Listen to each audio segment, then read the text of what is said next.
मध्य प्रदेश के शिवपुरी जिले के पोलो ग्राउंड में गैर खेल आयोजनों पर रोक लगाने की मांग को लेकर अधिवक्ता संजय बिलगैया ने कलेक्टर को ज्ञापन सौंपा। उन्होंने बताया कि ये मैदान खिलाड़ियों, सेना और पुलिस भर्ती की तैयारी करने वाले युवाओं के अभ्यास और मॉर्निंग वॉक के लिए जरूरी है। अधिवक्ता ने कहा कि प्रशासन द्वारा ग्राउंड में अन्य कार्यक्रमों की अनुमति दिए जाने से मैदान की स्थिति खराब हो रही है। मार्च 2025 के पहले सप्ताह में यहां एक विवाह समारोह आयोजित करने का प्रस्ताव है, जिससे मैदान को नुकसान, यातायात बाधित होने, प्रदूषण बढ़ने और आसपास के प्रशासनिक व न्यायिक कार्यालयों के कामकाज में बाधा उत्पन्न होने की आशंका है। इसलिए शहर के पोलो ग्राउंड में केवल खेल गतिविधियों को अनुमति दी जाए और अन्य आयोजनों पर पूर्ण प्रतिबंध लगाया जाए। आप वहाँ पर जाके स्थापित करें। आप देखते हैं वो आयोजन हुआ, उस आयोजन के बाद पूरे पोलो ग्राउंड को खोद के डाल दिया।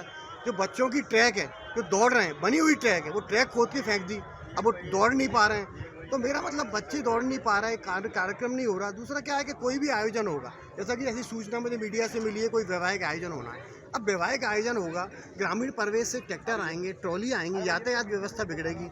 ये जो हृदय स्थल पर स्थित है पोलो ग्राउंड, यहाँ से लगा हुआ क्या है? अस्पताल है, मतलब मरीजों को परेशानी होगी।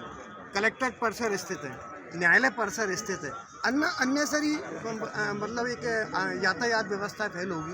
तो ये जब इन आयोजनों के लिए वैकल्पिक अन्य व्यवस्थाएँ स्थित हैं, यहाँ पे सिर्फ खेल आयोजन हो, खेल की गतिविधियाँ हो, इसके अतिरिक्त कुछ ना हो और खेल ग्राउंड को बिगाड़े ना। आप एडवोकेट हैं, कानून क्या कहता है? क्या ये गतिविधियाँ खेल मैदान में कराई जा सकती हैं?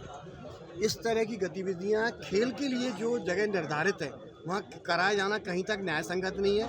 और ये आवेदन देने का उद्देश्य भी मेरा यही है। जिला प्रशासन की जवाबदेही है कि जनता के मौलिक अधिकारों को संरक्षित करें। उस संरक्षण के क्रम में मैंने आवेदन दिया है और ये मामला जनहित याचिका के बिंदु को आगे अग्रसित करता है। आपने अभी अधिकारियों को जब इस संबंध में अवगत कराया तो किस तरह का आश्वासन अधिकारियों ने आपको दिया? उन्होंने ये बताया, ठीक है, आपका आवेदन जनहित में है, इसको हम संबंधित विभाग की ओर अग्रसित कर देते हैं। अगर इस पर कोई कार्रवाई नहीं होती है तो फिर क्या कोई एक्शन आगे लेंगे आप? मेरा ये सोच है कि अगर इस तरह की कार्रवाई कोई आगे जिला प्रशासन नहीं करता है तो साक्ष्य और दस्तावेजों को एकत्रित करके मैं आगे जो इसकी आवश्यक जन सुनवाई, जनहित याचिका की कार्रवाई होगी, संसिद्ध करने का पूरा प्रयास करूँगा, क्योंकि जनहित का मुद्दा है और ये खिलाड़ियों से, युवाओं से जुड़ा मुद्दा है, जन सामान से जुड़ा मुद्दा है, इसलिए ये बहुत आवश्यक है। आखिरी बात ये है कि पोलो ग्राउंड में खेल गतिविधियों के अतिरिक्त अन्य कोई आयोजन या कोई राजनीतिक आवरण और आवेदन नहीं होना चाहिए। ये विधि विरुद्ध है, जन सामान के खिलाफ। Thank you. शिवपुरी से कुलदीप गुप्ता की रिपोर्ट। शर्मा जी, अच्छा हुआ अभी यहीं मिल गए। ये लीजिए, मुंह मीठा कीजिए। अरे ईशान, ये मिठाई किस खुशी में? शर्मा जी, मैंने नई कार ली है। अरे वाह, बहुत बधाई ईशान बेटा। लोन से ली होगी। क्या बात है ईशान भैया, नया घर भी बना लिया, नई गाड़ी भी ले ली, कहीं लॉटरी वॉटरी तो नहीं लगी है? हाँ भाई, कोई लॉटरी लगी है क्या? अरे नहीं, ये तो बाप जी ऐसे ब्लॉक्स का कमाल है।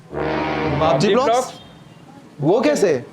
वो ऐसे क्योंकि मैंने अपना घर बनाने में लाल ईंटों की बजाय बाप जी ऐसी ब्लॉक्स का इस्तेमाल किया, जो लाल ईंटों की बजाय ज्यादा मजबूत, टिकाऊ और सस्ता होता है। इसमें ना प्लास्टर और सीमेंट की जरूरत होती है, ना ही तराई करने की झंझट, और लाल ईंटों के मुकाबले एसी ब्लॉक्स के इस्तेमाल से 5 गुना तेजी से निर्माण हो जाता है और मकान बनाने की कुल लागत में 40% तक की बचत भी हो जाती है।